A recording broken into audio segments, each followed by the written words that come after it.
حضرت مولانا امیر حمزہ صاحب جو فرق ضالہ باطلہ کے سلسلے میں کانپور شہر میں بڑی محنت کر رہے ہیں اور اس فتنے کی سرکوبی کے لیے بہت کوشاں ہیں. اللہ تعالیٰ نے ان کی بات میں، ان کے علم میں اور ان کی صلاحیتوں کے اندر بڑی برکت رکھی ہے. میں ان سے درخواست کرتا ہوں چند منٹ وقت کے اختصار کو دیکھتے ہوئے پیش فرمائیں. نحمده ونصلي على رسوله الكريم اما بعد. مجھے یہ حکم دیا گیا ہے کہ آپ حضرات کے سامنے شکیلیت کا کچھ تعارف کرا دیا گیا. دیکھیں، شکیل بن حنیف بہار کے دربھنگہ ضلع کے عثمان پور کے گاؤں کے رہنے والا ایک شخص ہے جو دلی میں آیا اور دلی کے مختلف علاقوں میں رہا اور اس کو وہاں پر یہ سوچی کہ چلو کچھ دعویٰ کیا جائے. ہو سکتا ہے کہ اس کے دماغ کے تار ہل گئے ہوں، یا یہ بھی ہو سکتا ہے اس کو کسی نے خریدا ہو اور اس کام کے لیے کھڑا کیا ہو. اس نے اپنے بارے میں مہدی اور مسیح یعنی حضرت عیسیٰ اور حضرت امام مہدی ہونے کے دعویٰ کیا، اور پھر دھیرے دھیرے اس کے ماننے والے پورے ملک میں ہو گئے. آپ کے لکھنؤ میں بھی ایک بڑی تعداد ہے جو ان کے ماننے والوں کی ہے، بلکہ یہ جو ہمارا علاقہ ہے اس علاقے کی جو ضمنی بیعت ہوتی ہے وہ لکھنؤ میں ہوتی ہے. یہ لوگ دیکھنے میں جو ہوتے ہیں ایسا نہیں کوئی دیو ہو، جن ہو، بھوت ہو، بلکہ ہم جیسے انسان ہوتے ہیں. اور یہ لوگ جو متاثر کرتے ہیں، یہ لوگ جو متاثر کرتے ہیں بنیادی طور پر شکیلی حضرات، وہ اپنے تقوی سے متاثر کرتے ہیں، اپنی عبادت سے متاثر کرتے ہیں. آپ کو بتائیں، جب کوئی شکیلی آپ کے سامنے اگر آئے گا اور آپ یہ سمجھتے ہیں نہیں آئے گا تو یہ بھول ہے. آپ کے محلے میں آ چکے ہوں گے، آپ کو کانوں کان خبر نہیں ہوگی.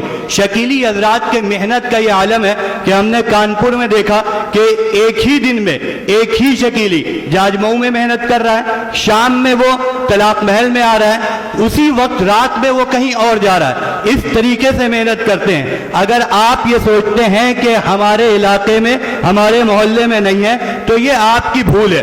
بہرحال شکیلی حضرات جو متاثر کرتے ہیں، متاثر کرنے کا طریقہ یہ ہوتا ہے کہ کچھ ظاہری عبادات وہ اپنی کرتے ہیں، جیسے اپنی بزرگی کا تاثر چھوڑتے ہیں. میری ایک شکیلی سے ملاقات ہوئی. اب وہ جب مجھ سے گفتگو کرنے کے لیے بیٹھا، پہلے وہ کہتا ہے کہ مجھے وضو کرنا ہے. یعنی جب ہم آپ سے گفتگو کریں گے تو وضو کر کے کریں گے. پھر وضو کر کے گفتگو کرنے جب مجھ سے بیٹھا تو اب وہ یہ کرتا ہے کہ مجلس کے آداب، بات سننے کے آداب، گفتگو سننے کا طریقہ بتاتا ہے. اب یہ چیزیں ایسی ہیں، ظاہر ہے یہ چیزیں دین کا حصہ ہے تو آدمی کو اپنی طرف کھینچتی ہیں یہ چیزیں، اس سے آدمی کھنچ جاتا ہے. حالانکہ ہمیں سوچنا چاہیے ایک شخص وضو کر کے گفتگو کرے، اس سے حضرت مہدی کا کیا تعلق ہے، اس کے حضرت عیسیٰ کا کیا تعلق ہے. کوئی شخص مجلس کے آداب بتائے، اس سے حضرت عیسیٰ کا کیا تعلق ہے. پھر بہرحال آگے یہ حضرات جو کرتے ہیں وہ یہ کرتے ہیں کہ علامات قیامت آپ کو بتائیں گے، اور کچھ علامات قیامت آپ تھوڑی دیر میری طرف متوجہ ہو جائیے خدا کے واسطے. کام کی باتیں آپ کو پتہ چل جائیں گی، ہو سکتا ہے آپ اور آپ کے ذریعے کوئی ایک مسلمان فتنے سے بچ سکے. وہ کرتے یہ ہیں کہ علامات قیامت بتاتے ہیں، بلکہ علامات قیامت آپ کو بتائیں گے نہیں، کچھ آپ کو دکھا دیں گے.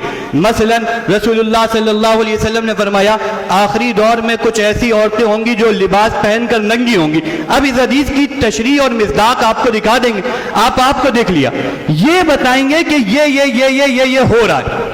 یعنی امت میں مرض بتائیں گے کہ یہ تمام مرض پھیل رہے ہیں. یہ ہماری قوم کا بڑا المیہ ہے کہ ہم لوگ مرض بتانے والے سے متاثر ہو جاتے ہیں. جو مرض بتاتا ہے ہم اس کو ڈاکٹر سمجھ لیتے ہیں.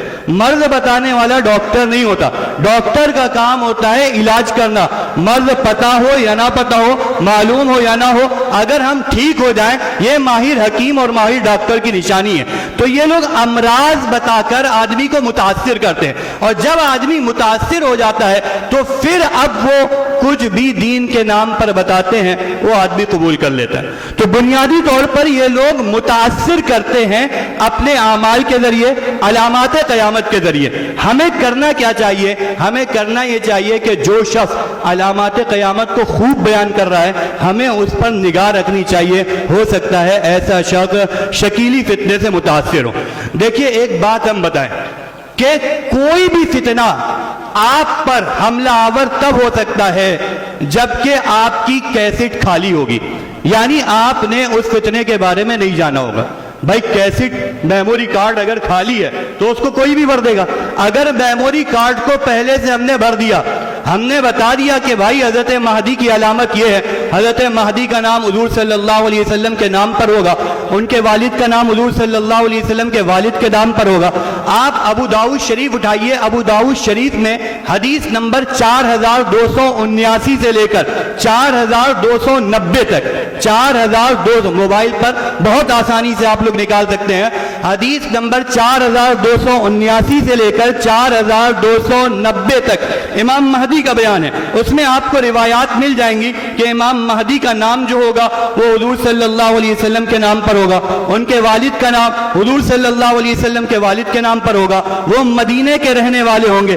جب یہ باتیں ہم نے اپنی عوام کو پہنچا دی، اب کوئی شکیلی اگر جائے گا ہمارے کسی فرد کے پاس اور کوئی بات لے کر جائے گا تو چونکہ ہماری عوام کو پتہ ہوگا تو وہ اس کی بات کو قبول نہیں کرے گی۔ بنیادی طور پر فتنوں کا شکار وہ لوگ ہوتے ہیں، بنیادی طور پر فتنوں کا شکار وہ لوگ ہوتے ہیں جن کے ذہن خالی ہوتے ہیں، جن تک کہ بات پہنچ نہیں پاتی ہے وہ لوگ فتنوں کا شکار ہو جاتے ہیں۔ تو یہ جو ہمارے عمومی اجتماعات ہیں، ان اجتماعات کے ذریعے یہی ایک چیز پیدا کرنے کی کوشش کری جاتی ہے کہ ایک عمومی ماحول بن جائے کہ ہم دین کے تعلق سے، عقائد کے تعلق سے، ایمان کے تعلق سے سیکھنے والے بن جائے بس۔ لیکن ایک بات، بس یہ آخری بات میں کہہ کے ختم کروں گا، یہ اجلاس حل نہیں ہے، مکمل حل نہیں ہے۔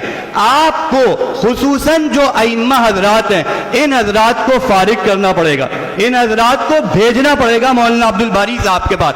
اگر یہ جو ائمہ حضرات ہیں یہ مولانا عبد الباری صاحب فاروقی دامت برکاتہم کی آنکھ ناک کان زبان بن جائیں گے تو انشاءاللہ کوئی فتنہ پنپ نہیں پائے گا۔ اور اگر اس اجلاس کے بعد بالکل خاموشی ہو گئی، ایک جلسہ ہو گیا، ختم ہو گیا، تو فتنہ مزید ابھرے گا، فتنہ رکے گا نہیں۔ تو آپ حضرات یہ کریں کہ اپنے اپنے علاقے سے اپنے اپنے اماموں کو مولانا سے جوڑیں، مولانا ان کو مواد دیں گے اور اس کے ذریعے محنت کی جائے گی، انشاءاللہ اس کے بہتر فوائد ہم سب کو نظر آئیں گے۔